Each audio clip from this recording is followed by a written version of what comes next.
There we go. Okay. Hello, everybody. As you can see, I've got my friend Frank here from the good old US of A again. And there's been some developments over your side of the pond. There's a few things that have been happening, yes. Yeah, so how has it been? I mean, it seems like a bit of a whirlwind. I mean, what has it been? 20 days? Something like that? It's been, about 3 weeks of beautiful chaos. If there's such a thing. In a very, very short matter of time, all the right people are panicking over here. And they just don't know how to handle Trump's election. First of all, I was personally shocked that the blob, the deep state, whatever we want to call it, the cathedral, allowed him to get elected. But I think that those in power, those of the deep state, kind of conceded and said, okay, well, this is just going to happen, so let's just going to roll with it. Almost everything that Trump has done, mass deportations, mass auditing of NGOs, and really rooting out a lot of the funny business that's been going on the federal level. It had to have taken months to prepare. He had all this lined up maybe a year ago with the right people to plug in the right people in the right places to do all this. Case in point, there was Trump was sending the military down to the southern border, the Mexican-Texas border to be precise, and reports were coming in that they had these airplanes, the Ospreys. Those are the big planes that the propellers can hover, it can go up and down, or it can go forward, right, with the large props, right? And I've read in more than one places on thank you, Elon, for Twitter. Yes, I call it Twitter. I can never call it X. Many people have been posting, military guys, saying that these Ospreys take months to prepare. You can't just jump in one and go do stuff with it. It takes a lot of prep to do this. And they were pretty much on the border a day or two after the inauguration. So he's had his ducks in a row and was just ready to deploy people where he wanted them. It looks like the biggest resistance of his mandate. It is a mandate. The vast majority, and I'm so glad that Trump got the electoral college majority and the popular vote majority. So that completely takes off the table the old argument of, oh, well, we need to get rid of the electoral college because he only got 48% of everybody's vote. We need a direct democracy. No, you don't need a direct democracy. If allowed to run like it's supposed to, the electoral college works perfectly. So it's been amazing. And it blows me away. There's still a lot of people that are blackpilling and saying, well, Trump isn't doing this and Trump isn't doing that. Okay, we're talking such an immense vibe shift. I hate to use that term. Sorry, kids, I'm not trying to be the old guy sounding cool, but it is definitely a shift, cultural shift, societal shift, political, obviously, where a few short years ago, you had NFL football players kneeling on the sidelines and protesting for Black Lives Matter when the national anthem came up. Now you have NFL players, same league, same organization, that are doing the Trump dance as an end zone celebration. Huge difference. Okay. To put it out there, my biggest contention with Trump right now, and compared to the tsunami of change that needed to happen anyway, compared to all that beautiful chaos, it almost pales in comparison. But my only contention with him is his love for Israel.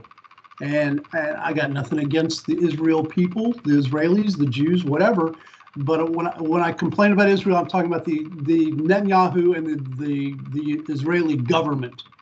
and what they've been doing for really about 100 years, if you wanted to do a deep dive. That he's still pandering to Netanyahu, and I don't agree with that. Yeah. Did you happen to see? Now, have you heard about we're supposed to be occupying Gaza now? Did you see that? Yeah, I did. Yeah. Before we go any further, are you getting a noise on the line? I'm getting a noise on the line. It's not terrible, but it's there. No, just acknowledge it. Just my grating voice is the only thing I hear. Yeah. Yeah, I mean, I was a bit, I mean, that was something came out of left field, what he said about Gaza. I mean, is the idea to level it and put a load of Trump casinos on it or something else? Right. Did you see Netanyahu's face, though? I think, and I have no proof to back this up, but my opinion is, and I've seen a few people online agree with this, Netanyahu, I don't think Trump told Netanyahu that he was going to say that before they went up to their podiums, because Netanyahu, and he's the consummate professional, he kept his poker face, but he kind of did this turn and side look like, what the hell did you just say? And then, the statement after that is, well, yes, we'll look into all the good options. And he just kicked right into politician mode after that. But I don't think Trump told Bibi that what he was going to say. Now, we have to, it shocked me when I first heard that, of course, but I had to remind myself something we learned back in his first administration. The axiom of you should take Trump serious, but never take him literal. Okay.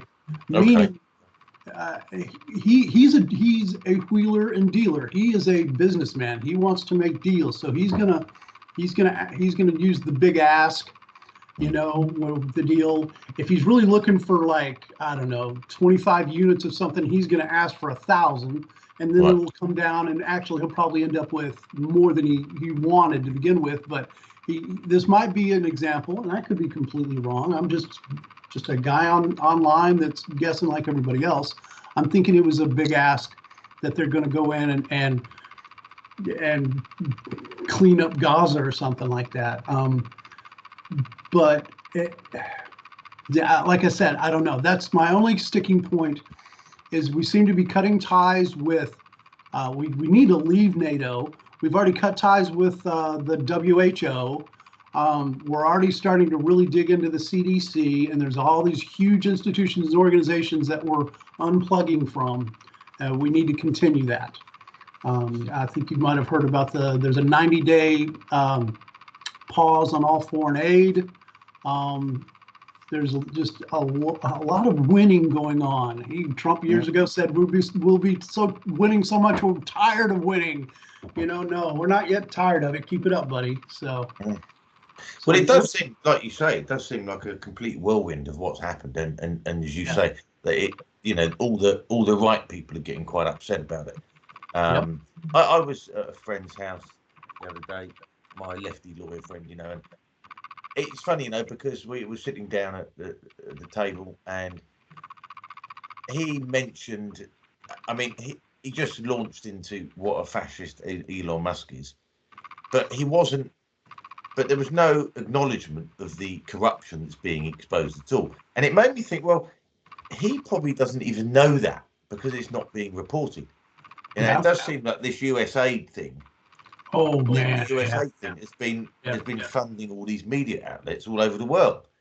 So they're not going to say that. I mean, this is the thing. And he is my sort of here's my kind of sort of benchmark for what the other side is thinking, because all he's thinking is that Elon Musk is a horrible fascist and he's undermining American democracy, but he's not actually, he wasn't acknowledging the the corruption at all, and one of the things that I found was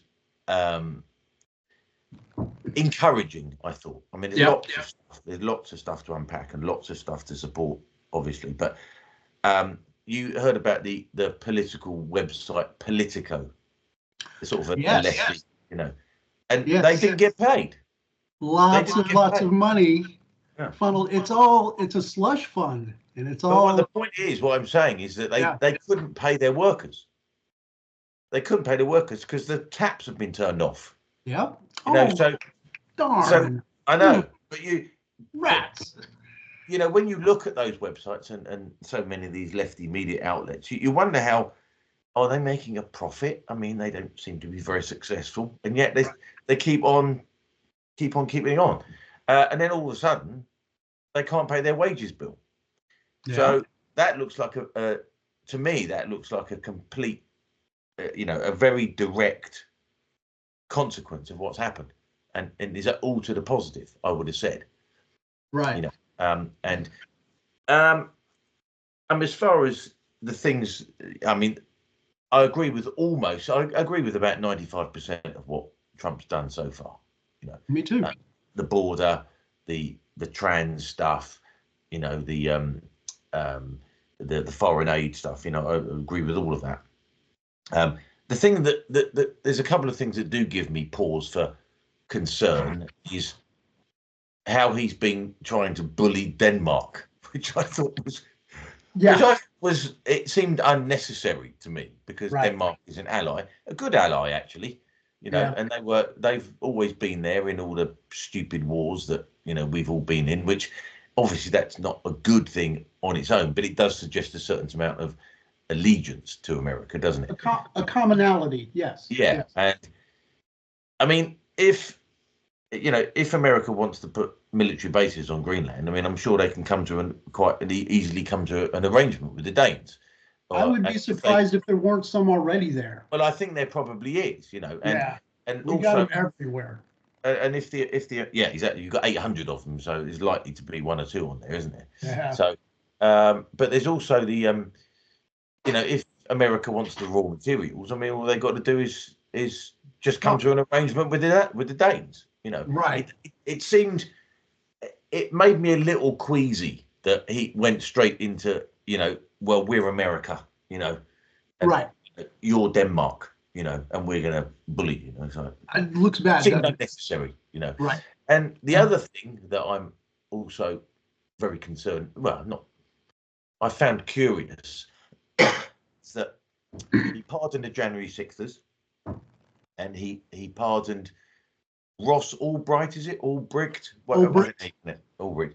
And he pardoned him, which I thought was a tremendous thing, but still nothing for Edward Snowden yet. No, I know. And he should have been the first one. Yeah, I think so. Without him, we would know half, if not 3/4 of what we know right now. I fully agree with you. Yeah, I would love to know the back. I would love to know the backstory. Now, see, that's a whole. I'm familiar with his story, of course, but the inner workings, I'm thinking that's more of an intel, CIA, NSA kind of thing. As of right now, have you heard of Tulsi Gabbard? Has she been? She has been confirmed. She has. Yeah. Okay.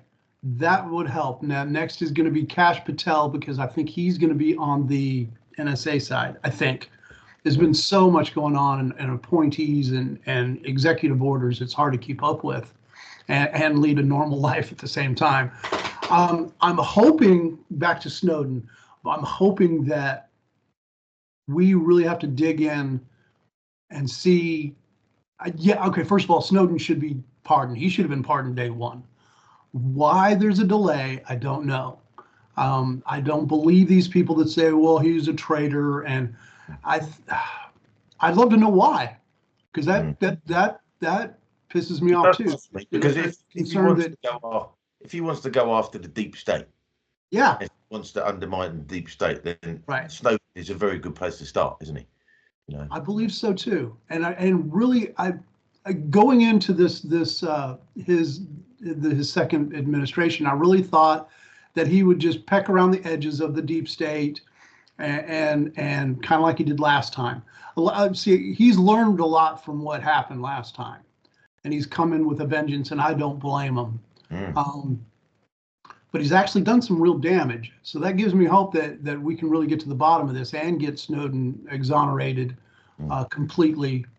The man deserves a Presidential Medal of Honor, if you ask me. You know, me too. Yeah. So, and the poor guy's not getting any younger. And if he's not half loony to begin with, I'd be shocked because of all that they've put him through. So, yeah, that concerns me too. Thank you for reminding me. Yeah, the Israeli government and Snowden are my two points of contention on Trump. See, I've never been officially on the Trump train, and I've always kind of considered him a buffoon years and years ago. But So did I. he's doing better than any president. He's doing better than any president in my lifetime. Well, he's been very effective, isn't he? Yes. I mean, that's one of the acid tests. We've got so used to politicians coming in and offering platitudes and saying this and saying, it's just inevitable that American jobs have to be exported abroad. And oh yeah, cheers, thanks very much. And he comes in and says, well, if you build your cars in Mexico, we'll put a 35% tariff on them, and nobody will buy them. Right. Now, that is poetry. Gutsy. Yes. Yeah. Yeah. And the whole tariff thing is so misunderstood. It's a stick, the whole carrot and stick metaphor. Leverage. That's just a stick. You notice he threatened the tariffs on Canada and Mexico, and everybody freaked out. Oh God, the eggs are too expensive, and everything's going to get more expensive because of these tariffs. Well, the tariffs are not going to get implemented because both Mexico and Canada went, oh, okay. Yeah. So the adults are in the room now. Yeah, remember that phrase? That phrase when Biden was in? Right. Yeah. Well, the adults are in charge now. Oh, really? Yeah. Really? Go change your diaper, Biden. Come on, Yeah. And that's another thing. The sheer shock of it all is the contrast of going from a brain dead war hawk career politician in Biden. And I still think, no proof in this, I think Biden voted for Trump at the end because he got kicked aside for Kamala. That's just my opinion. I have no proof to that, but I wouldn't put it past him. To go from such an ineffectual dolt I could admit there are many choice adjectives I could use, but I'll refrain, to Trump, who knows who he is and knows how to get stuff done now. And he knows who his enemies are. Exactly. Right. I think that's the key compared to last time. Right. And after he almost got assassinated, I really think that was when he really started figuring out, okay, this is what needs to be done. He got even more serious after that. And to think how close we came to losing him. Just a slight turn of the head and it would have been completely different. All this would have been completely different. So, do you think, I get the feeling, see, when Trump was first elected, I believed what all the media said about him, and I confess I wanted something bad to happen to him first time, right. Because, I thought he was a buffoon and all the rest of it. And it took me a while to realize that I was just being manipulated, and it was only towards the end of his first term I began to think, actually, maybe the other side wasn't so good after all, Yeah. And of course, my knowledge of American politics is sparse. It's better than some, but I don't know it in depth.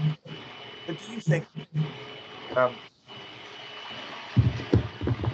Sorry, I'm getting that noise again. You getting that noise?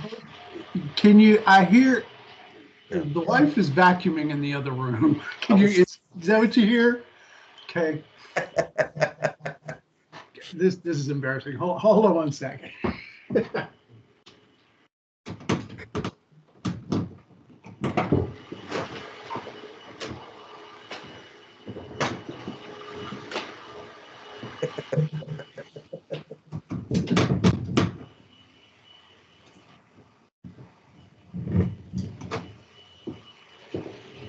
Is that any better?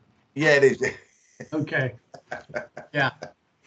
Yeah, well, it's got to be done, man. It's got to be done. No, I know, and it's it's either that or she'll make me do it, and it's like, okay, so I'll just close the door a little tighter.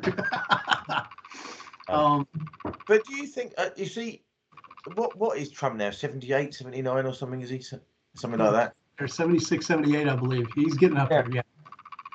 I mean, if it's possible for somebody in their 70s to mature, I think he has really matured. I mean, partly because he knows who. I think the key thing is he knows who his enemies are now. And my feeling about him is that he wanted to become president just simply because he was insulted by Obama, and it's not the most noble reason to become president of the United States, but that was the reason. That's what I think. But once they started going after him, and of course they tried to kill him twice. That we know of. And I think that he's matured, and what I mean by maturing is he's managed to surround himself with a very good team of people. Yes. No, I mean none of these people that I'm aware of. None of these people are idiots. There's Elon, obviously. There's JD Vance. There's Tulsi, RFK Jr. The Vivek, who seems to have taken a bit of a back seat at the moment. But then there's the other people like Kash Patel and people that you've mentioned as well. And it suggests to me a sort of maturity that he thinks he can't do everything himself. He needs the sort of dream team of people. And that suggests a certain amount of, and you never would have said of this of Donald Trump before, but it suggests a certain amount of humility, doesn't it? Right. Well, see, that's the trick with him it's balancing his ego. Okay, see, he learned a lot of good lessons in his first administration and the 4 years in between. What really blew me away is when he was smart enough to make a coalition with RFK Jr. and Tulsi and some of these Democrats that in the past it would never have happened. But he saw what was going. He showed up at the Libertarian National Convention. No other president's ever done that. And say what you will about the buffoons in the LP. I've said it myself a million times and will continue. But that was a bold step. He has matured quite a bit. He knows how to read a room, I think, is what it really boils down to. I've seen so many interviews and read a few articles of people that have met Trump behind the scenes. Cameras weren't rolling, and they keep saying how empathetic he seems. He's like when you're talking to him, he's actually listening to you. Now he's gonna make his points and sell whatever he's selling at the time, but he's listening to you, and he knows. And I guess that's all how he's such a businessman, because you got to be able to listen to your client, and there's got to be a back and forth. He's improved leaps and bounds. Yeah, the only thing is that he's getting up in age, and this will be his last run, of course. But I'm hoping we have JD Vance. Keep an eye on Barron Trump, by the way. The kid's like 6'3", something like that. The guy's a giant. I think he's 6'9". Okay, he's a giant apparently. If you've never noticed Barron in the background, never smiles. He's just taking it all in, along with Melania. If you've noticed that, Melania has been at Trump's side the whole time. She is not. Well.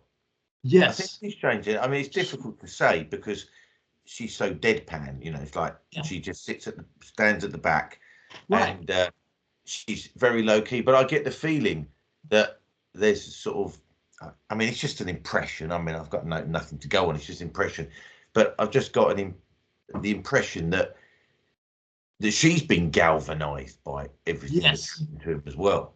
I agree. It's just an impression. No. I've got nothing to go on. But I completely agree with that. And I've thought of that myself, that she's mad.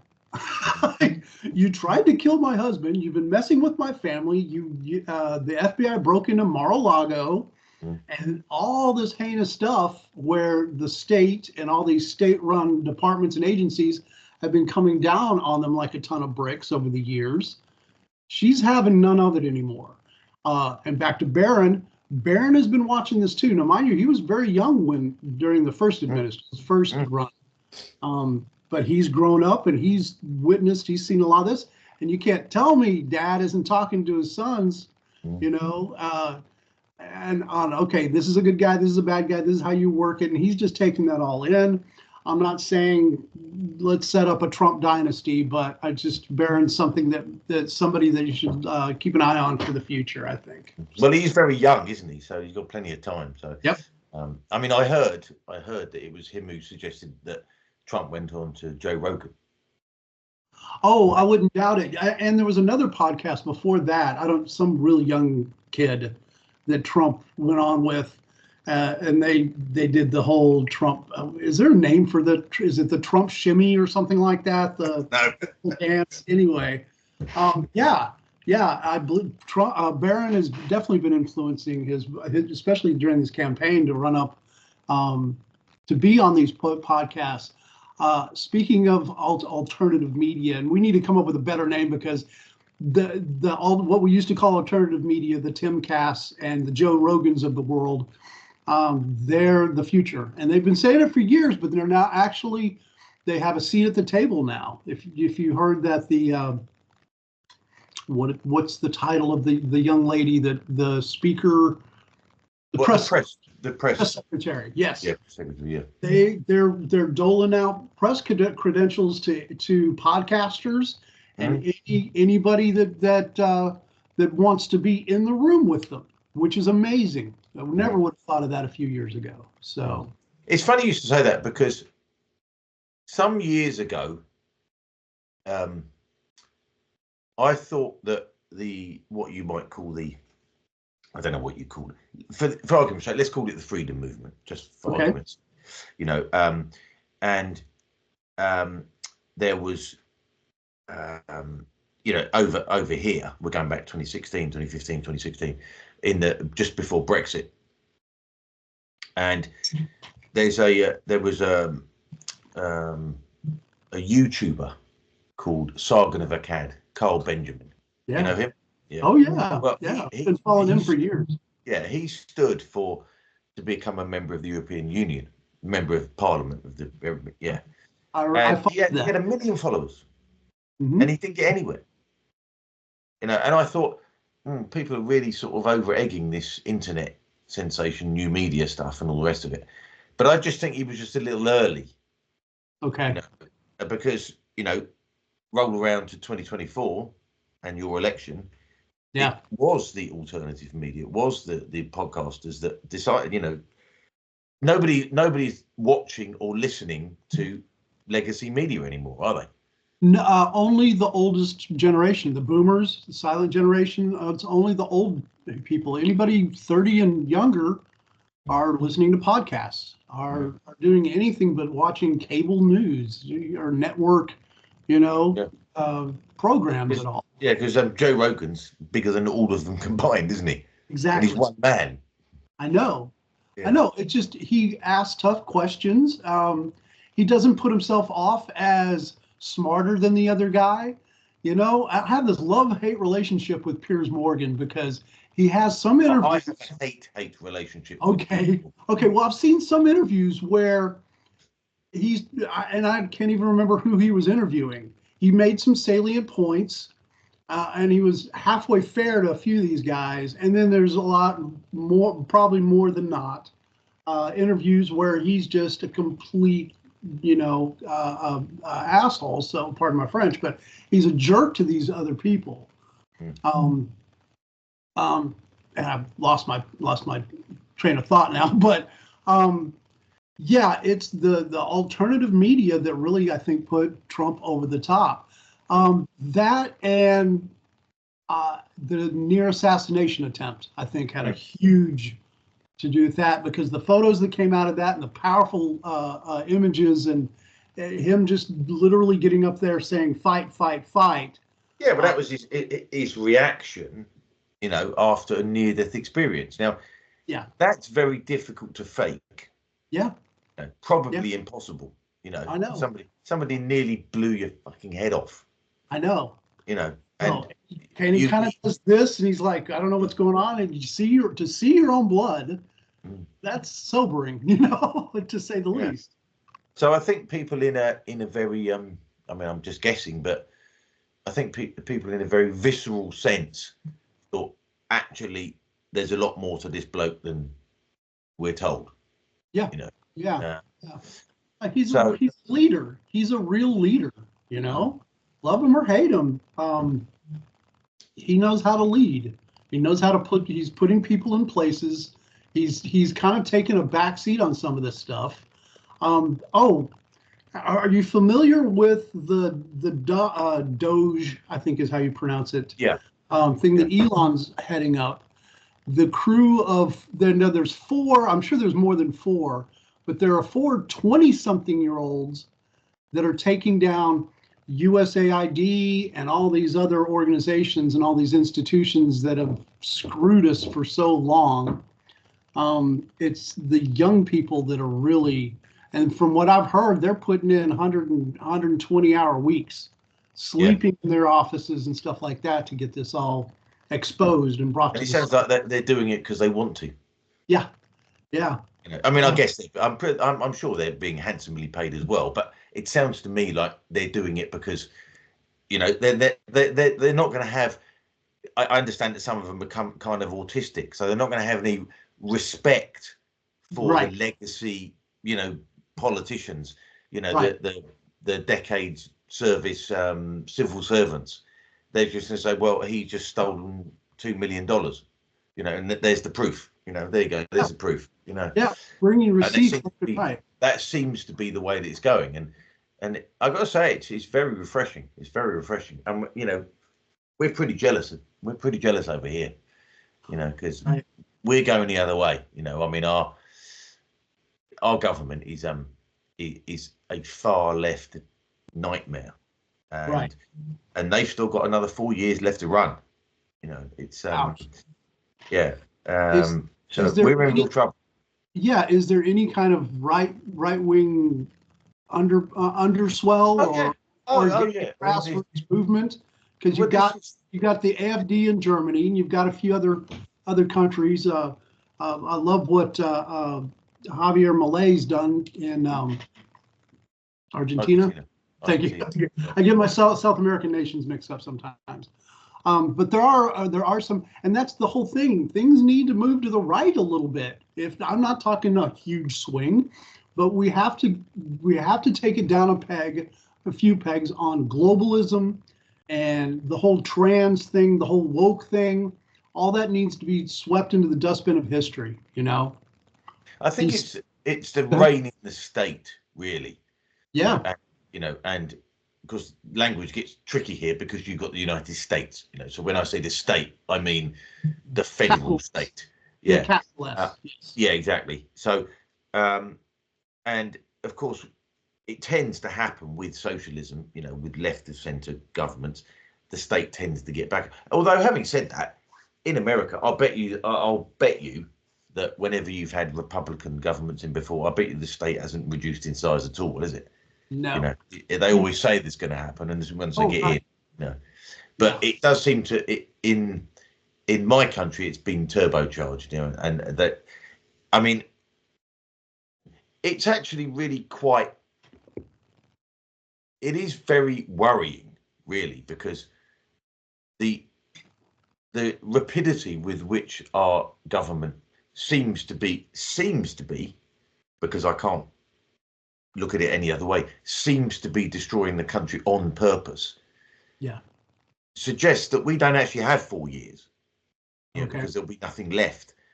Just to give you an example, and you know, forgive me if I get I might get the figures wrong, but the figures are so eye-watering. You know, it doesn't matter if I got them wrong a bit, but anyway. Yeah. But our foreign secretary, okay, our Foreign Secretary is a guy called David Lammy. He's a black man. Yeah. Right. Now, he was born in North London. Okay. So he's a black man, but you'd think that he would identify as being British because he was born in London. But he's now opened negotiations with a whole load of Caribbean nations on reparations for slavery and all that same shit. And apparently, I mean, people have to look this up themselves, but there is talk of 41 trillion pounds. 41 trillion pounds to be handed out. Now, the British economy generates about £2.5 trillion a year. Okay. So that's about 7 and a bit years of your annual income that our Foreign Secretary, our supposedly British Foreign Secretary, is planning to hand over to a load of ex-colonies for nothing. Now, you know, there's the thing. Have you heard about the Chagos Islands deal? Have you heard about this?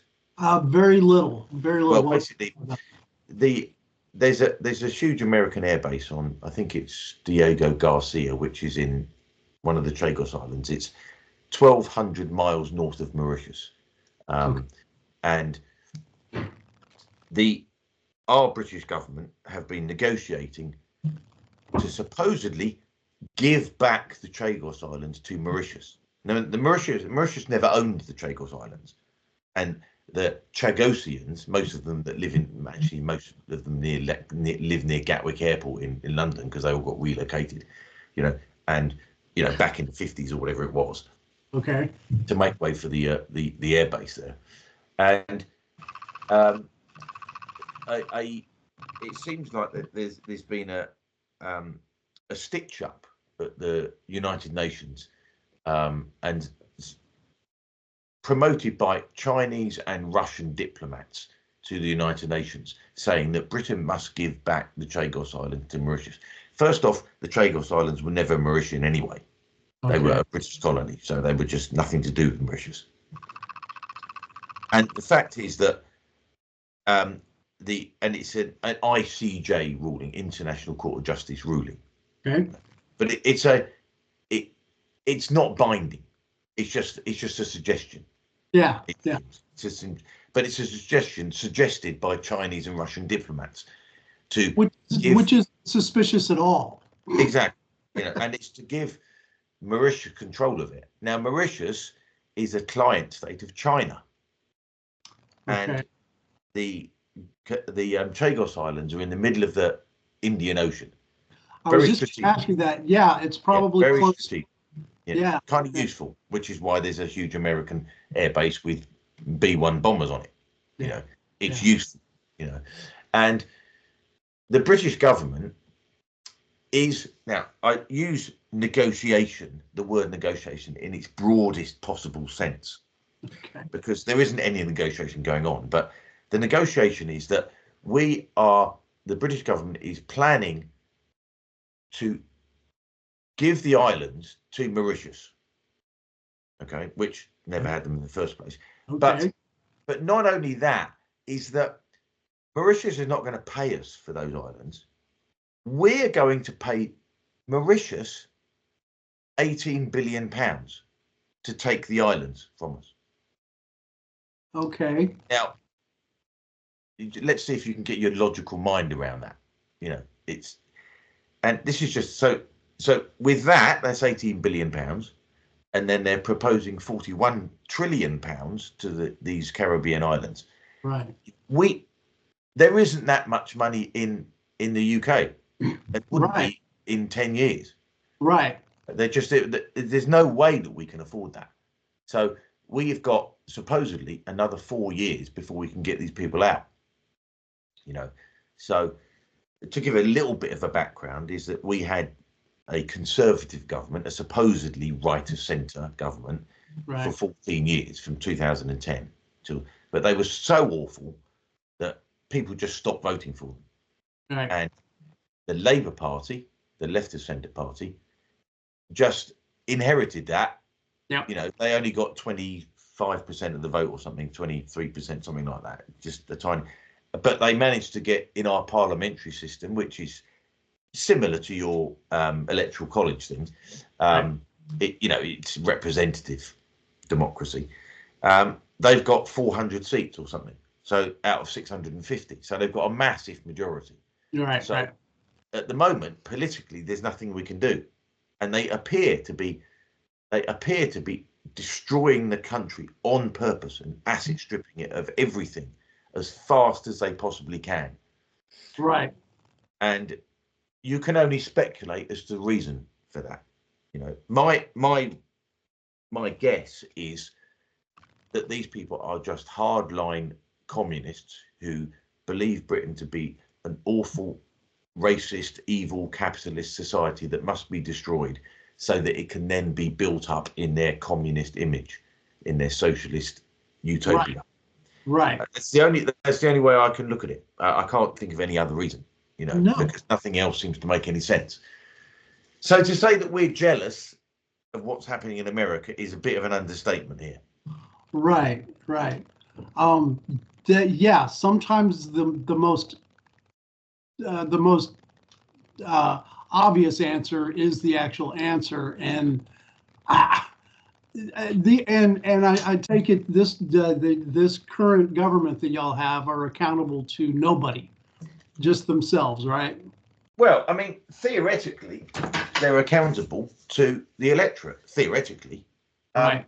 But who they haven't listened to in generations, I'm sure. No, well, I mean, effectively, they're not really accountable to anybody, and they're certainly not accountable technically for another 4 years, right?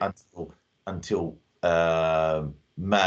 July of 2029. And by then it might be too late. Well, you've heard of Agenda 2030, I take it. Yes. So right on time. It's rather convenient that we've got a government like that in just a year before 2030 is about to take to Agenda 2030 is due to come in. So, all of this it's always bordering. Most of what we think about is always bordering on conspiracy theory, obviously. But conspiracy theorists have done pretty well in the last few years. Oh no, you want to talk about a paradigm shift?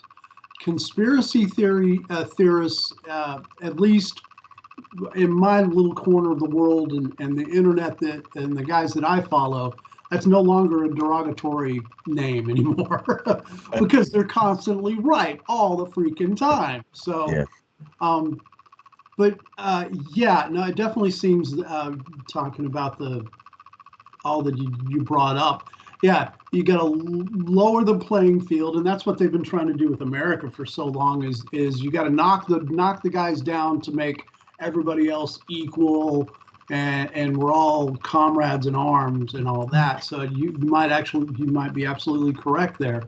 I can't help but think the people that are doing this, though,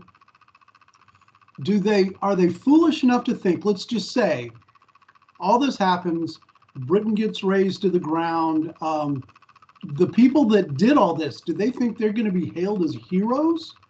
No, they're going to be one of the first up against the wall, because when the real communists come in, not to say they're not real communists, but we're talking about the overt communists take over, they don't want to have a power play. They don't want any competition, So they're going to be some of the first, and that's what kills me. A lot of these activists, with the green hair, and they're constantly protesting about climate change and multiculturalism and all that crap. They think they're going to be the heroes. Well, the communists will be, no, you're going to be the first gone because you're degenerates. Yeah. Yeah. They think they're going to be they're going to be appointed the state poet. Yes. And in fact, they're going to get assigned to the salt mines. Right. If they're lucky. Yeah. It's off to the gulags for all of you if we're in a good mood. So that's crazy, man. That really is crazy. I can't, like I said, So we're hoping we're hoping that Trump is going to put a stop to the Chagos Island deal because of America's interests there, with their air base there. And I think it was one of your senators, not part of the Kennedy clan, but he's called Kennedy. Yeah, I know who you're talking about. Yeah. I mean, he did a presentation and he was saying that Keir Starmer needs to get off the bong. Yeah, that's Kennedy. Yeah, I think he's from Kentucky or Tennessee or something like that, and he just shoots from the hip. Yeah, I love that guy. But the idea that Keir Starmer is would ever be anybody who would ever do anything as sort of creative as actually smoke a bong, is ridiculous. Because they said they did interviews with him before he became prime minister. Said, well, what's your favourite song? Oh, I don't have a favourite song. What's your favourite piece? What's your favourite book? Oh, I haven't got a favourite book. It's like the guy's an automaton. I was just going to say, is he a cyborg? Yeah, well, I mean, he steps up to the podium, does his thing, and then they put him away in a closet. Yeah, they wheel him back out. Yeah. So, I mean, the other thing that is, and I'm hoping that Trump is going to address this, and I'm sure he will, because basically you're going back to fossil fuels, aren't you? Oh yeah, drill baby drill. And I wish that they would lean more towards nuclear power.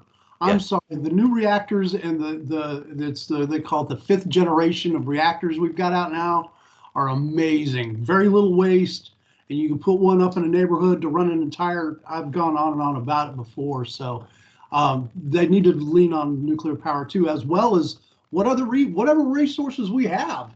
Now, liquid natural gas or coal, fossil fuels, all of them. Use them all, because it's going to be the energy sector that's really going to save us all, because that affects everybody. Cheap gas, cheap transportation, cheap mode of transporting goods and all that. So yes. So we're not going to have cheap energy now, because that's another part of the British government's policy is that we won't have cheap energy.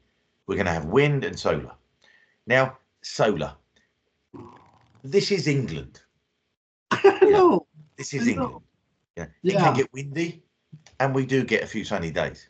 Right. But somebody did a study saying that the UK was the second to last least advantageous place to have solar power. Only Ireland was worse. And I'm from Ireland. It rains a lot in Ireland. Right. That explains a lot about the Irish. Yeah, it does. It's surprising they're as cheery as they are, really. But we've got this guy called Ed Miliband. He's an absolute fanatic. He's a complete dweeb. A very, very, like so many of our government in the cabinet. He's a deeply unimpressive person, and he's basically said there's no more drilling. You're not allowed to drill anywhere. We're not allowed to frack. We're not allowed to use natural gas. It's nothing but so what we end up doing, of course, is we still need the oil and the natural gas, so we buy it from Norway at a huge markup rather than drilling it for ourselves. What about the Northern Sea? Don't y'all have lots of oil? Oh yeah, there's still loads of it there. Yeah, but we're not using that because of net zero. Because we have to go to net zero, because we have to be an example to the rest of the world. We have to lead by example, because once we lead by example, the Chinese and the Indians and the Russians will follow our example, and they'll just say, oh, look at the Brits. They're going to net zero. We'll do the same thing. Out of the kindness of their hearts, I'm sure. Yeah. Because they're so altruistic. So we've got a multi-pronged attack on everything that's happening to us. And you see, all we need is somebody to do a Trump. Because basically Trump has said, I mean, I don't know if he's said it in so many words, but basically it seems to me that what he said is that American decline stops now. Yeah. Stopping now. Yeah. We're going to get back on top, and I mean, America's been outperformed by the Chinese and the Japanese for quite a while, but that doesn't mean that it's a busted flush. All it means is we've just got to invest it, because the whole thing about this Doge thing and the US aid thing is, I'm just guessing, and I haven't got the figures to my fingertips, but my impression is that America's probably 25 to 30% richer than we thought it was, but it's all going out the door in corruption. Right. It would be, I would not be surprised at all. I'd be very happy, actually, if they'd go to audit all these organizations and departments. And once we once we stop the corruption, that might actually balance the budget. Because of all this, I mean, the Pentagon's been audited like 17 times in a row and failed. And was reported last year that they literally lost like $2 trillion they couldn't account for. Well, you don't know where it went. Well, didn't they lose 2.3 trillion on September the 10th, 2001? Oh, I read about that. Yeah. So if we were just if we just started playing, if we were just smarter with our money, and cut off all these NGOs and stuff like that, that might actually do the trick of balancing our budget. And even if you just stop people from flipping stealing it. Yeah. Even if you did nothing else. Yeah, and enforce the rules already on the books. There are rules for all this, God knows we have too many rules to begin with, but let's at least enforce the good ones. I thought that was a good. I thought that was a good detail that Trump said, that whenever you get a regulation, 10 regulations have got to go out the door. That'd be brilliant. Yeah. Yes. I think that was because I think it's in Denmark. Actually, they have a rule that when you bring in a law, another law's got to go out. That's awesome. I completely agree with that. Whereas, in Britain, it's like something like 250,000 different pieces of legislation, depending on how you measure it. And it just there's more and more and more and more every year. I know. Are you familiar with the TV show The Bear by any chance? It's on Apple TV. No. It's about a young guy that's running a restaurant. I worked in the food industry for 17, 18 years, far longer than I should have. So I knew a little bit about it. And mind you, this was back in the 80s and 90s when I was there. But this guy is just he's inherited his brother's restaurant in New York. And he's running across all the different permits that he needs and all the regulations, where to get a liquor license, you need this and you need that. And there's 4 different reps. One rep will come out to sign off for the next representative to come in to look. And it's just red tape after red tape after red tape. And we need to get rid of all that. You noticed that Trump actually started sending aid to North Carolina and the Appalachians, where the hurricane still is. We've got tens of thousands, if not hundreds of thousands of people that are still sleeping on the cold ground in tents. And they're finally getting federal aid. And nothing happened for 4 months, and then he comes in. No. And then everything happened. And you notice before Trump came in, because of the California fires, they got help immediately. Well, that's because that's their constituencies. That's their voters over there. Yeah. Nobody in Kentucky was voting, for Biden, so they were swept under the rug. It's hard to believe that. It is hard to believe that politicians can be so partisan, isn't it? I mean, it's just. I mean, I know that there's, that in politics, you try and stack the deck in your favour, but when you have like a disaster like that, the idea that you just sort of abandon everybody, it just seems. I mean, this is not a new thing. One of the things that I found was sort of puzzling all the way back with Hurricane Katrina. Yeah. That you think that, America being the richest, most powerful country in the world would just have sort of fixed it. And it just went on for years and years and years and years. Yeah. And I mean, it is puzzling, and, you got all these disasters, Hawaii, Los Angeles. I was just going to bring up Hawaii. Notice nobody talks about the wildfires in Hawaii anymore. And all the missing children. We've forgotten about them. Yeah. It's a competency crisis. It's the pencil pushers and the bean counters and the bureaucracy. With all the regulations. What's that? And the thieves. Well, pencil pusher equals thief. But I repeat myself. Yes. Right. 1A, 1B, really. Between the pencil pushers and all that, and they're only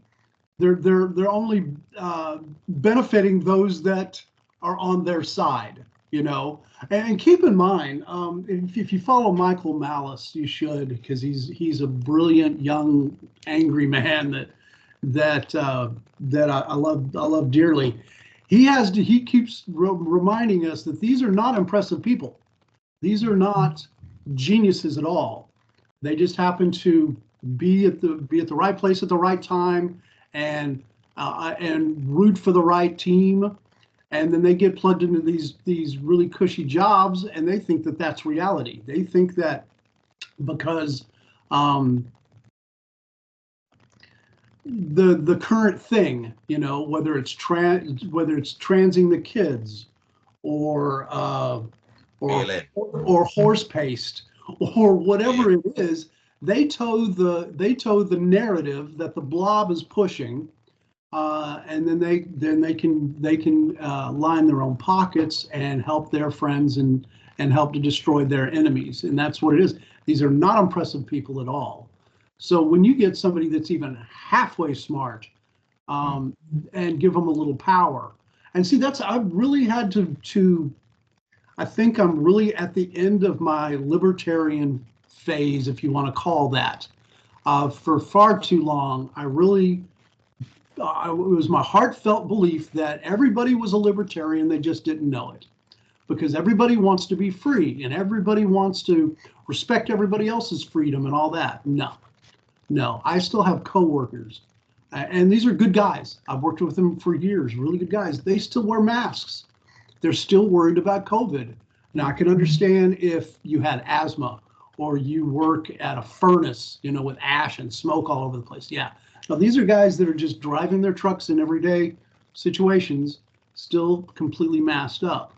And I've had to come to the sad conclusion that the vast majority of Americans don't want to be free. They want to be told what to do, unfortunately.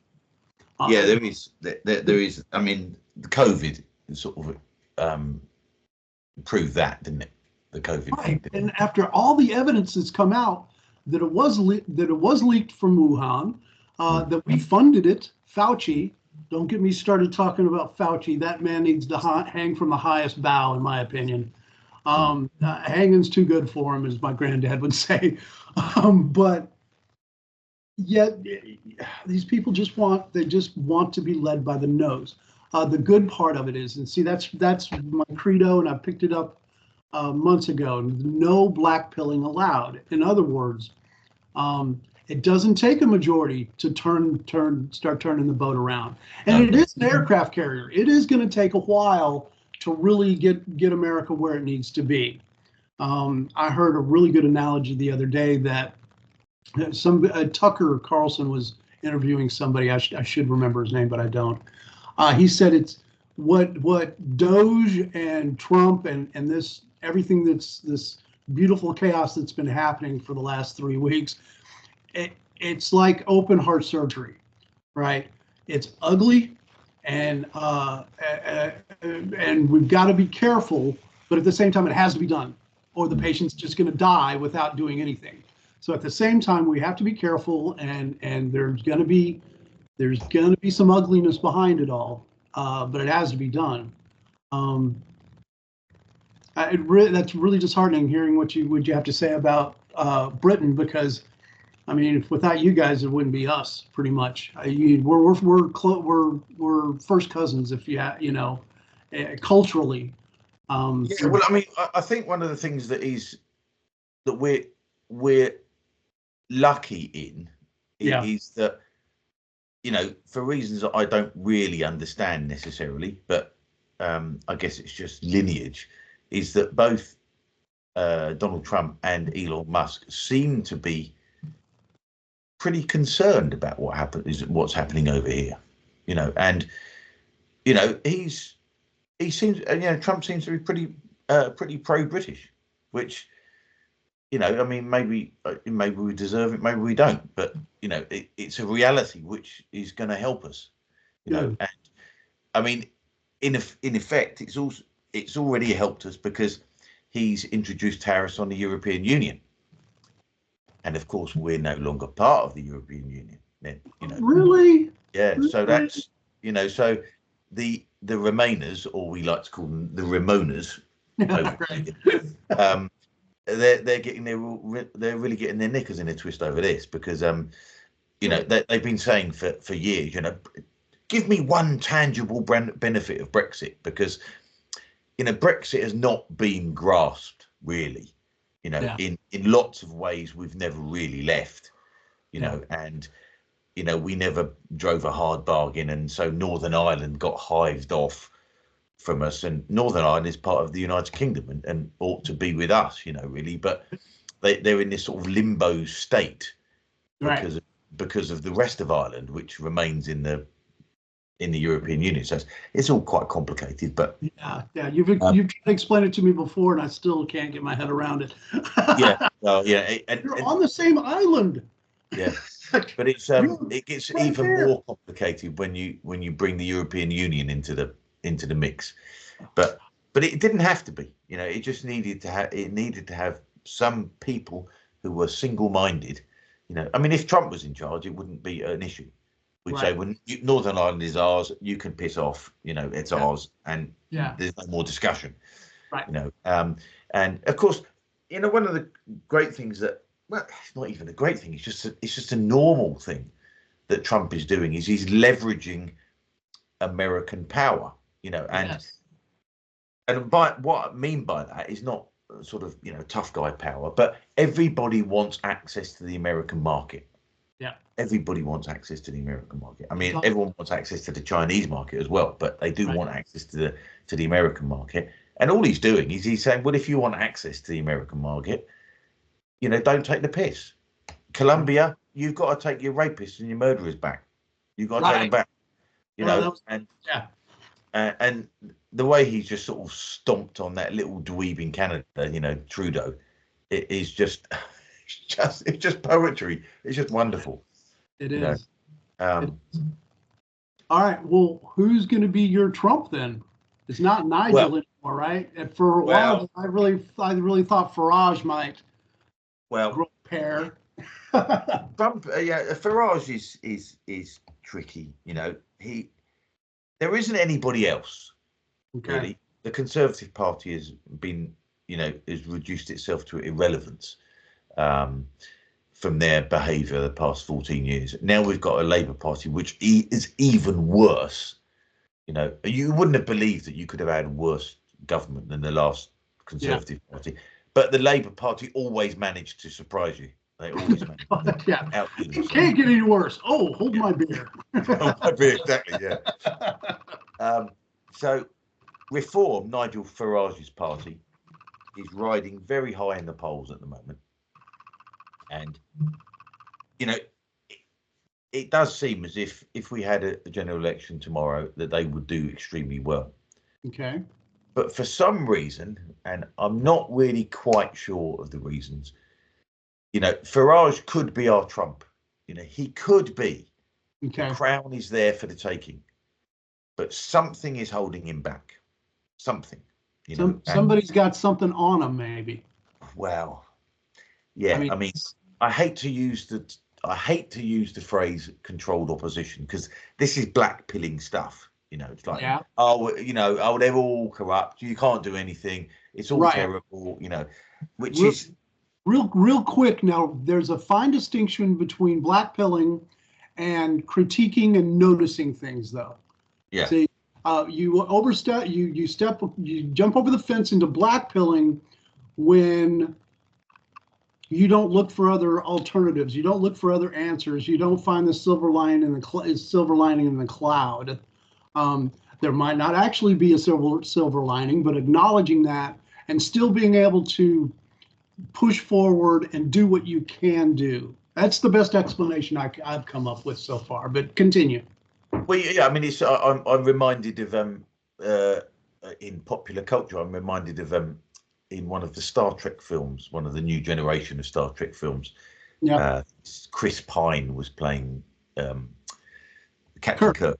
Yes. He says, you know, and he talks about how he changed the conditions of the test. The And he says, Kobayashi Maru. Yes. yeah, and he just said, I don't believe in a no-win scenario. Right. And I think this is what we've got to do.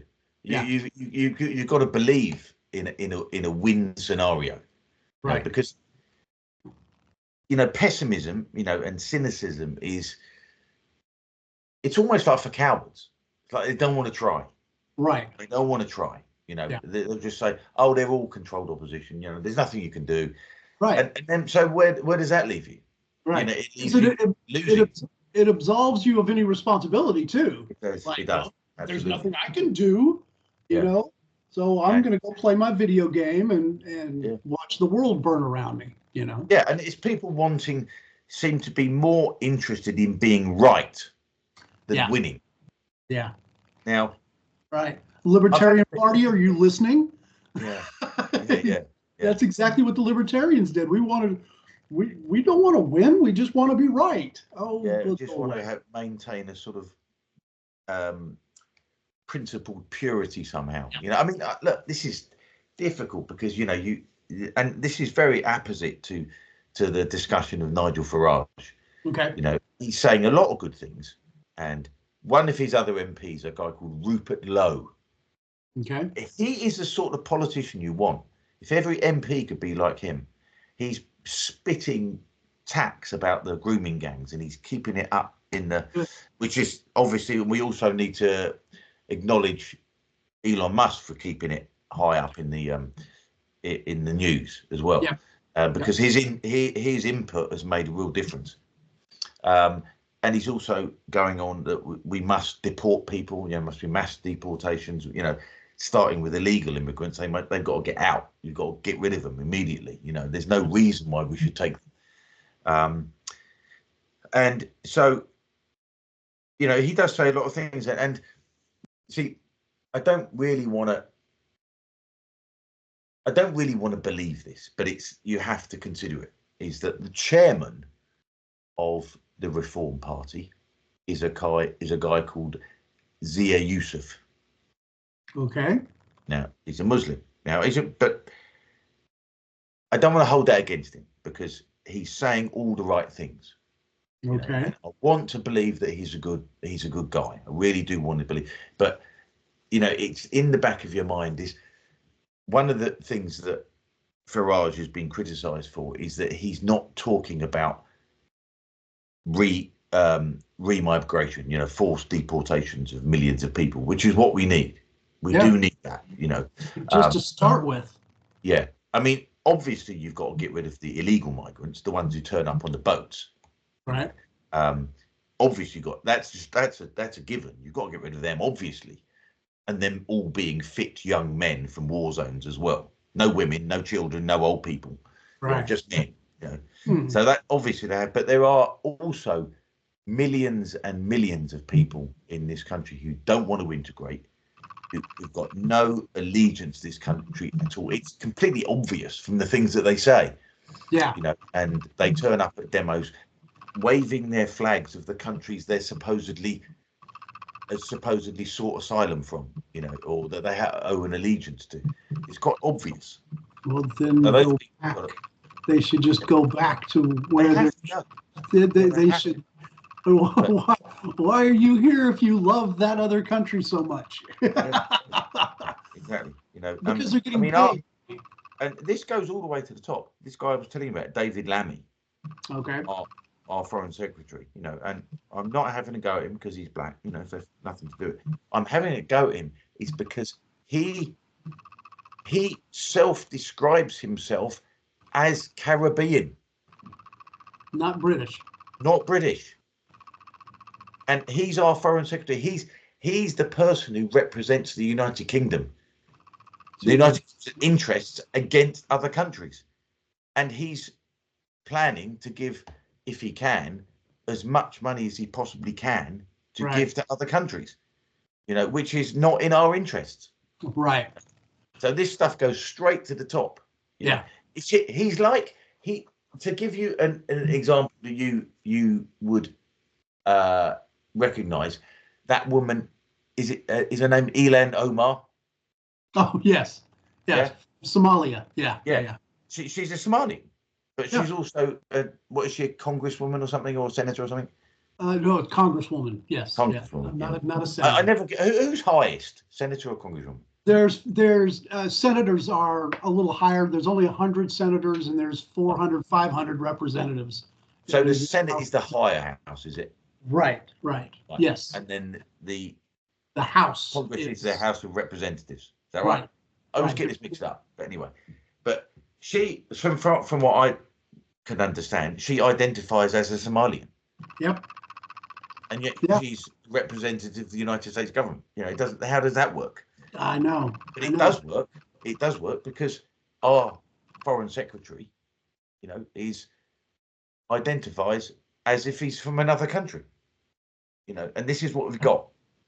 We've got people like that in government.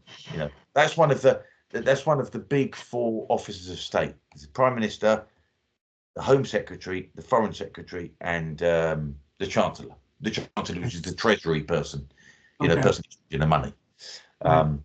So those are the big four officers of state, and we've got one of those people who is openly says that he's not representing Britain; he's representing somewhere else. Okay. You know, Jamaica or Barbados or whatever it is.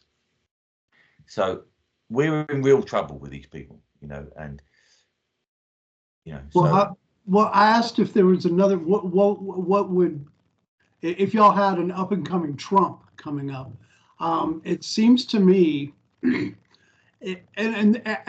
the effectiveness of Trump this time around is owed to the fact that he's surrounded himself with better people. There's been enough time. The general population has marinated in this cultural bullcrap for long enough that they've had enough.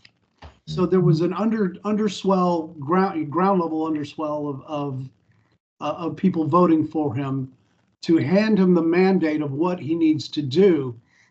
In Britain, it sounds like it's a bigger job than just for one guy, because you're going to need somebody in the infrastructure. You're going to need people to really root out what needs to be gotten rid of. You know, it's the same issue you've got over there. It's the same issue, right? You know, I mean, I would guess, and it's just a guess, but I would guess that our equivalent to the US aid is the Foreign and Commonwealth Office. You know, the Foreign Office, the people who supposedly deal with our relationship with.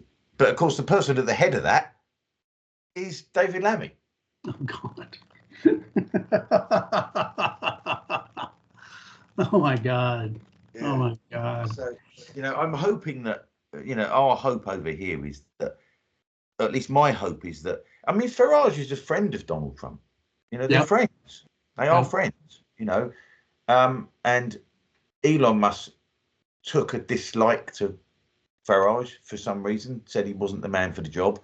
And I'm not, you know, he's probably right as it stands at the moment. But, you know, Farage is, for some reason, something's holding him back, you know, and it might be, like I say, like I don't want to believe it. It might be because he doesn't want to go after the Islamists who don't want to integrate, because he's got a chairman who is he's got a chairman who was a Muslim.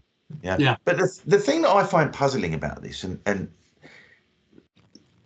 the sort of rift between Nigel Farage and Elon Musk, is that there were rumours, quite major rumours, that Elon Musk was going to give Reform $100 million, which would make them about 10 times richer than the other political parties. So it's a lot of money to Yeah. work.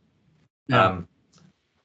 And so if he had Elon Musk's money, he wouldn't have to kowtow to the Muslim vote. Right.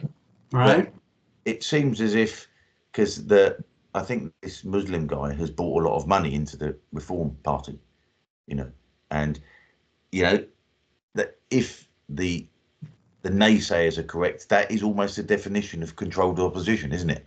I'll come in and I'll give you the money, but you can't go after the Muslims. The Islamists, not just the Muslims, but the Islamists, the people who don't want to integrate. Right. So, but if he'd taken Elon Musk money, then he wouldn't be beholden to that. But maybe that's what put Elon Musk's nose out of joint, and why he said Nigel Farage is not the man for the job. So, but I don't know. It's and of course what we get is infighting all the time from people who are, like I say, to want of a better term, on the freedom movement, because we've got a load of minnow parties: the Homeland Party, the Heritage Party, the remains of UKIP, which Farage used to be in charge of. There's a sort of slightly left of centre but still nationalist party called the SDP. Now, a lot of these people all seem like solid blokes, who have the concern of the country at heart, and yet they're just fighting like cats in a sack, and every time somebody emerges as a potential leader like Farage, there's people trying to knock him down all the time. And I'm not saying that people shouldn't knock him down if he's not the right thing, but at the moment I would still vote for Reform, because as disappointing as they might be, it's still going to be 100 times better than what we've got.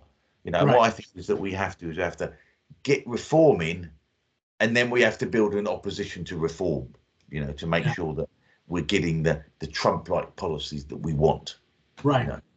So, but this is easier said than done. Yeah. What happened to UKIP? Wasn't that the party that Carl Benjamin ran? Yeah, he was. Yeah, he was part of UKIP, and of course, the criticism of Farage is that Farage is a prima donna. He doesn't want to be outshone by anybody, and he only has a political party so that he can be in charge. Now, there is a lot of evidence to support that, and when UKIP, when he decided to leave UKIP because he thought his job was done in Brexit, he basically he left, and then just left them, and he he just disappeared, didn't he? He did, and in a way I could sort of understand it. He'd been banging the drum for Brexit for just on his own. I mean, you can't you have to give the guy his due. I mean, it was one man who basically brought about Brexit. Right. I'd never heard of him over here until Brexit, until I saw him talking on and on about it and bringing up very salient points. Yeah. So he was never a traditional politician. He was sort of a banker, made his millions in financial markets, like a lot of these people. But he was in a minority of one in the European Union for a long time. They hated him, and he was very unpleasant to them as well, and made loads of personal attacks on people. But it's, and the other thing, of course, which is a criticism of him, which is probably justified, is that he keeps throwing Tommy Robinson under the bus. Leave Tommy alone, man. Tommy has his faults. I mean, he has his faults, and it does seem as if he got into this latest scrape when he needn't have done. But Tommy's base is Reform's base, Yeah. and Yeah. Reform just don't want any, at least Farage doesn't want anything to do with him, and continually traduces him and throws him under the bus at the every opportunity. And Tommy hasn't ever sort of wanted to be in Reform, so it's not like he's going to be part of Reform, but there seems to be this unwillingness of Farage to say, well, he's not affiliated with us, but we agree with lots of the things that he talks about, but it seems like he's toxic to them. Okay, is there a parallel between Nigel and Tommy and Trump and Snowden? Do you think that Trump just thinks that if I open up that can of worms that is Julian Snowden, that I'm going to piss the wrong people off? I don't know. It might. Yeah, it might be. That doesn't make any sense. Well, with Nigel, you're pissing off your rank and file base, aren't you? Yeah. That makes no sense. Which kind of leads me to, I keep thinking that Nigel's been bought and sold off, or somebody's got something on him, or something like that. Because, like you mentioned, it just seems like an obvious coalition to make. And he should take inspiration from Trump. Trump's being bold. He's being very bold. He's saying, right, we've got to get the migrants out. We've got to get rid of them. And we're going to do mass deportations, and we're going to build the wall, and we're going to send that thing when he said he's going to send military units down to deal with the cartels. I mean, that's what you want, isn't it? Yes. You want that. And they figured out that maybe 20 to 30% of the illegal aliens, and one thing I also love, they're no longer immigrants. They're no longer illegal immigrants. They're illegal aliens. That's put into stone now. Federal level. Let's go back to calling them what they are. They're illegal aliens. Anyway, rather than undocumented migrants. Yes. They're like the homeless people are unhoused. Come on. But no, they're estimating 20 to 30% of all the illegal aliens are going to self-deport. Not going to cost us a penny. Now there's going to be lots of money, and I say spend as much as you need to forcibly remove these millions of them.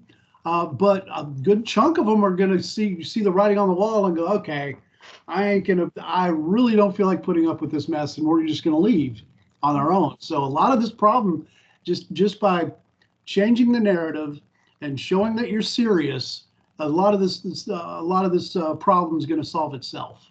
Mm-hmm. I mean, as it stands, I mean, I know that Biden was selling off bits of the wall in the last few weeks, wasn't he? Of his just to spite Trump. Yeah. I mean, how much? Now, when you say Biden is still, it was a vegetable. He probably still is a vegetable, but somebody in his cadre was selling off parts of the wall. Yes. Yeah. I mean, how much is it? How much of it has been completed?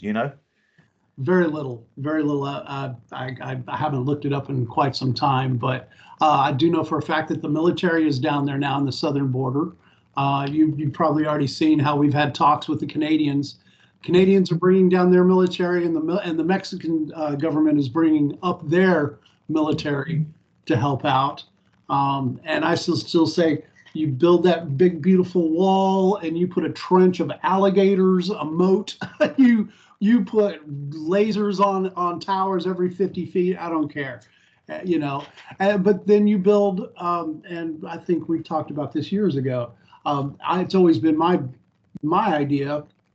You build a processing center in El Paso and San Diego, and they're about 500 miles apart. And that's when you can, if you want to legally enter in and out the countries, you got to go through those two doorways. And we could do the same thing with Canada if we had to. So,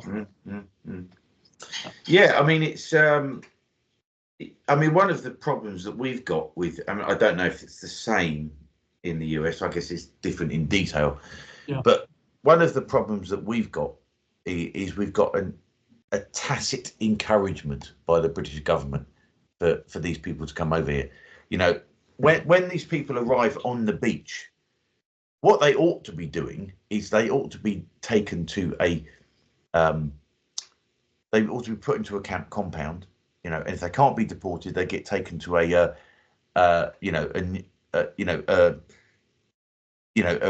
resettlement camp or in somewhere like West Falklands, in the Falkland Islands, somewhere like that, Oh. so that they know if they're going to come over here, they're going to end up in the Falkland Islands, Right. But they know, because all the people are coming over to keep their mobile phones and send videos back of them sitting pretty in 5-star hotels, being well fed while, like British veterans are left to sleep on park benches, so there's the pull factor. They know that if they make it to the coast, they're home free. That's what so they keep coming. They keep coming. So, so half of the problems would be solved if you just said, you're not getting any benefits. You're not getting put up in a hotel. If you come in, you'll be put on an Air Force base out in one of the Outer Hebrides Islands of Scotland or something like that. And then if you still don't want to go home, you'll get sent to the Falkland Islands. Yeah. So we've got this, and the thing that's always so, even as it's happening and is so difficult to believe, is that there is a massive infrastructure, and process, which is kind of semi-official, which is facilitating this. Right. It's not an accident. It's not like, oh dear, look, all these illegal immigrants turned up and we don't know what to do with them. Oh, so let's put them up in a hotel because we haven't got any other ideas. It's not that. It's they're doing it deliberately. Right. And when you accept that they're doing it deliberately, you've then got to ask yourself, why are they doing it? Right. And then when you have to ask yourself that, what with the reparations money and the paying Mauritius to take the Chagos Islands, you can only conclude it's malicious. That they're in the country on purpose. Yeah. Right. I saw exactly what's happening in America before Trump came in. Right. Well, I saw on Twitter earlier, why is it only the white nations that need multiculturalism? Yeah. Why? Why is it Sweden and UK and America and Australia? Why are they the only ones that need diversity? Need diversity because diversity is our strength. Yeah, no, it's not. It's not. It's not our strength at all. It's our hindrance. Yeah, it's very, and of course this is we're fighting against this.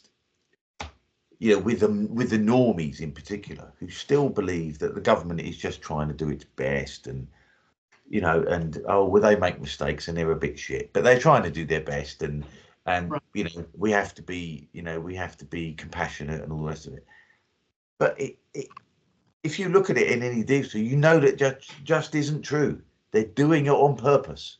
Yeah. And once you acknowledge that they're doing it on purpose, you have to say, well, why are they doing it on purpose? Right.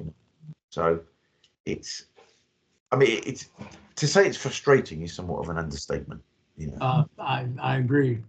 I agree. But are looking to America to, well, not to put too fine upon it, we're looking to America to save us from this, because it's only America that can save us. One thing that Trump has done, which another good thing that he's done, is he's imposed sanctions on South Africa because they're treating the white farmers, right? And that kind of leverage. That's worked with Mexico, it's worked with Canada, it's worked with Colombia, right? It's going to work with South Africa, Right.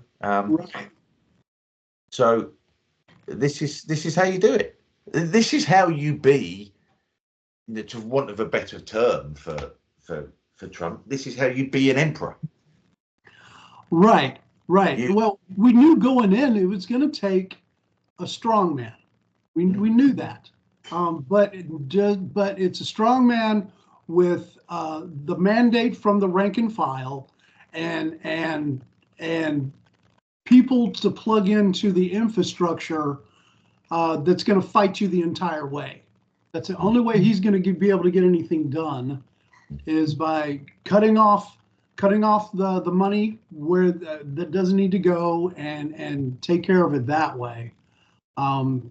Yeah, no, it was really good that South Africa is starting to get back into the spotlight, because it's been heinous what they've done.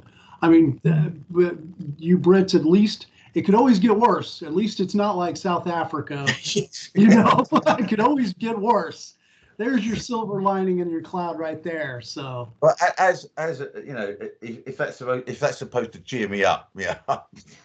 I know you're doing your best, man. But I'm a lousy cheerleader, I know. Good Lord. Yeah. And lucky you, I think there's some really large sporting event happening today. Is it the Super Bowl or something like that? Which I have not followed football at all for years. So you're lucky you've got me today to give me something positive to do, other than my usual, you know, stuff. So.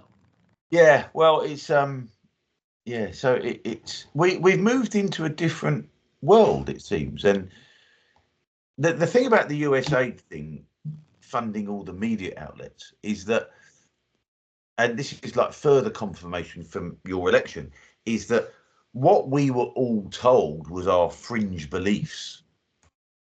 You know, we were out on the margins. We were sort of far right. You know, that kind of stuff. Yeah, extremists. That is not true at all. It turns out that our views are actually pretty mainstream. Yeah. You know? Yeah. I'm sure you saw that report. 90% of all media outlets in Ukraine were funded by the government. You know, indirectly or directly. So it's like, oh no, we're not influencing that outcome at all. Yeah, I'm of the view that we cut all foreign aid off. Maybe permanently, with the exception of a few good allies, but we can't take care of anybody else until we take care of ourselves. Yeah, I mean, you should have a. I hate to use the word because of the connotations, but you need a reset on this sort of thing. Yeah, you know, you need to stop. You know, I mean, I think we need a kind of reset in lots of ways. Like, for instance, what I was saying about the amount of legislation that we've got. You know, there's volumes and volumes and volumes and volumes of it.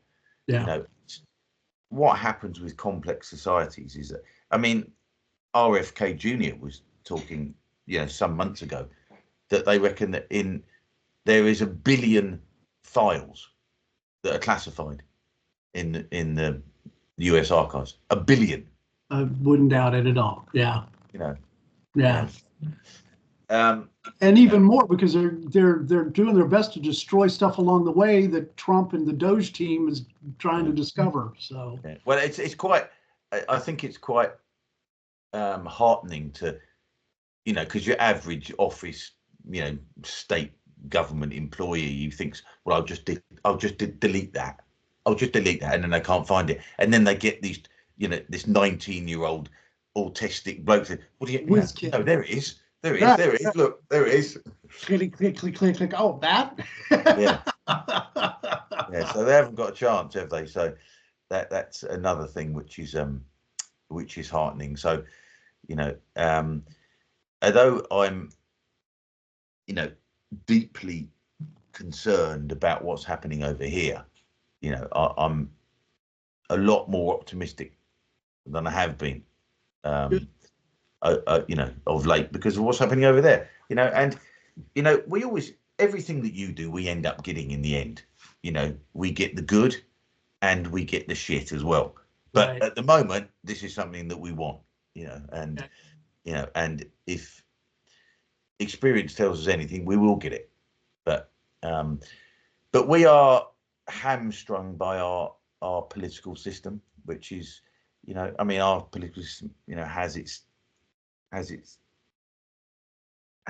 pros and its cons, but like you found over there, when everything is captured, the checks and balances don't work. No, that's what we've got at the moment, you know.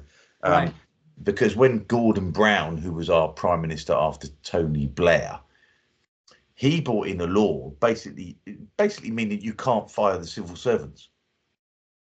You know, Well, that so sounds anybody who completely comes reasonable. yeah. So anybody comes in, that's the first thing they got to do, repeal that law. Yeah. And what people are also saying is that almost every law that came in under Tony Blair has got to be repealed. Yeah. Because we had a functioning state before that. Yeah. And now we've got lawfare, which you've had a fair amount of, as well. And Trump has been subject to lawfare as well. And this happens this happened in Italy as well, and Denmark. In Italy, they tried to the guy who was in charge of immigration, tried to stop the boats coming, and he did for a while. And they brought a criminal prosecution against him. And in Denmark, the woman who was in charge of that, she got a criminal record. She had to wear an ankle tag because she was trying to stop the immigration. Right. This is lawfare. This is the way lawfare works. Yeah. So now what you do, the lawyers will go after you. So the lawyers need to be cut down to size. That's for sure. Well, William Shakespeare had it right. He said the beginning of the perfect society is you get rid of all the lawyers. Yeah. Paraphrased quote there, if I remember correctly.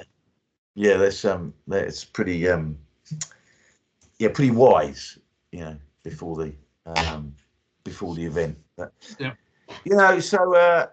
So I'm on one hand very concerned, but also quite optimistic. So you must be feeling pretty optimistic over there.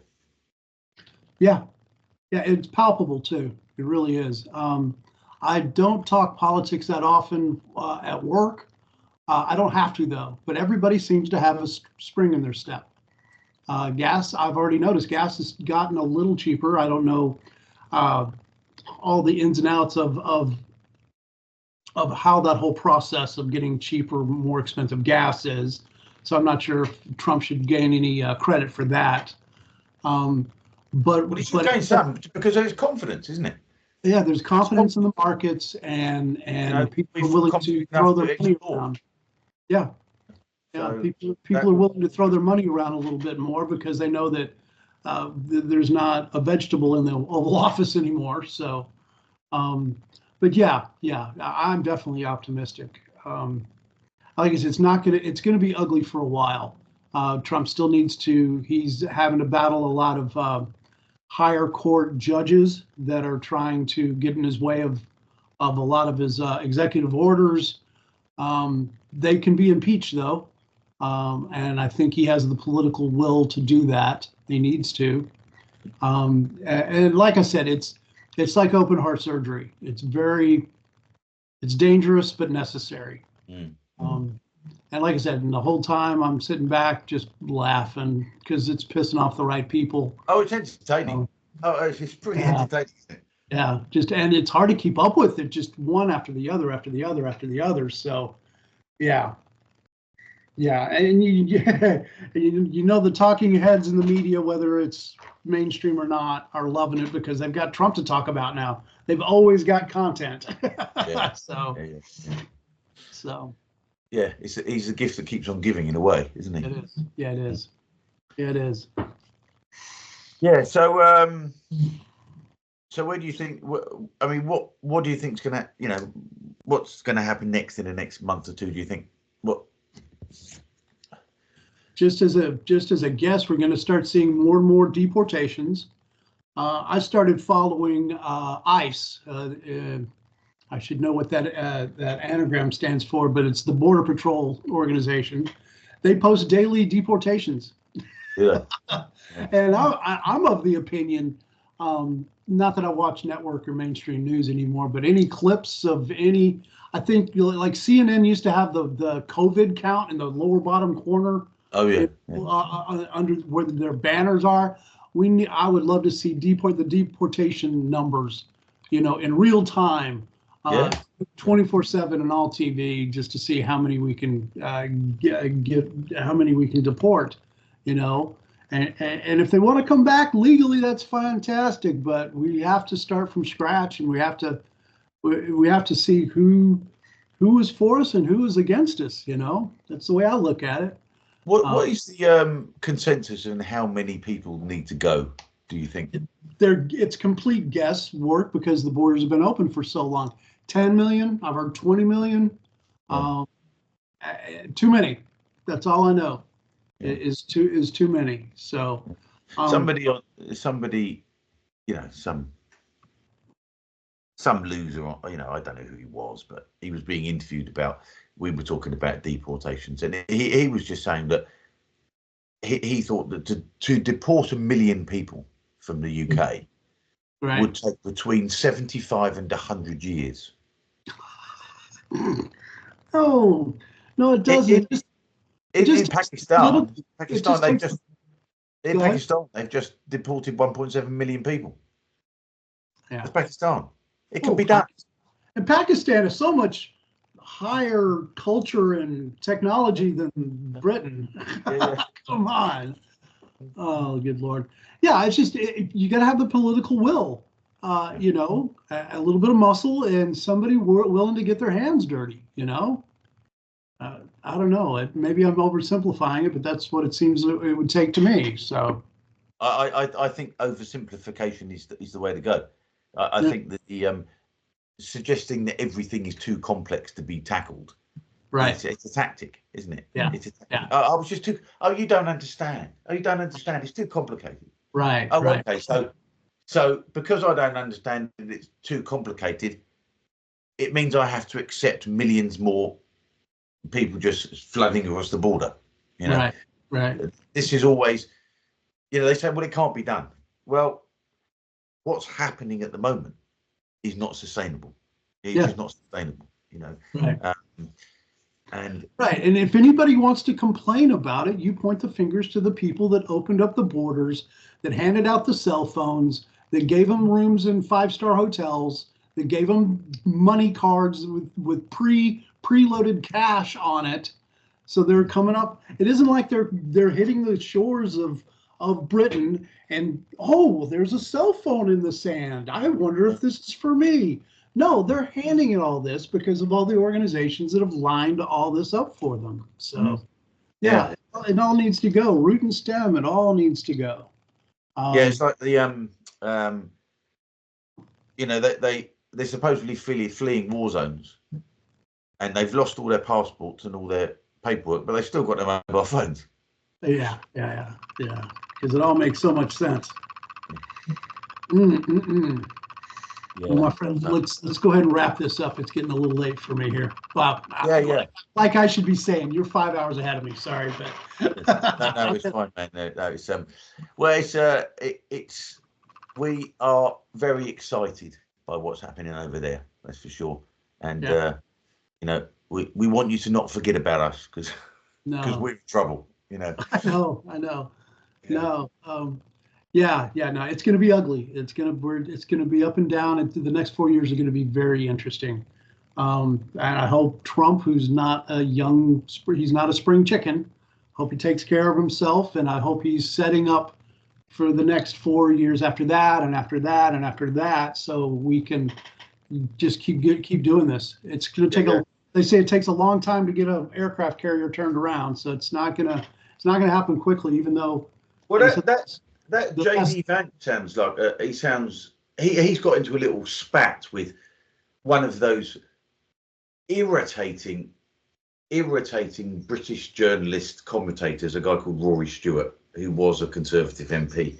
Okay. And you know, I want Americans to know this, that we despise these people even more than you do.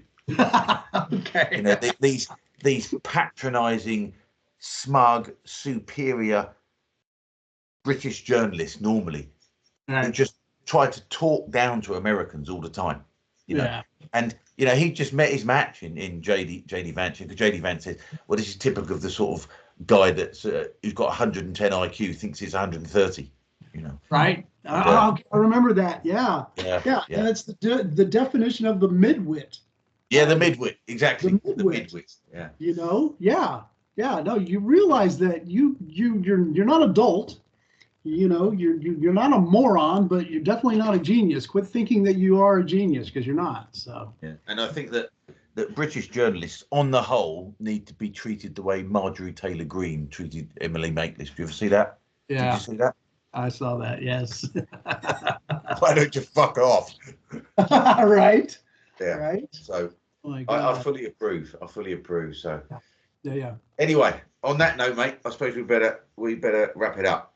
Yeah. So let's try not to leave it too long next time. But No. because It's okay. there's lots of exciting things that can happen. So Yeah. we Definitely. are extremely interested from over here.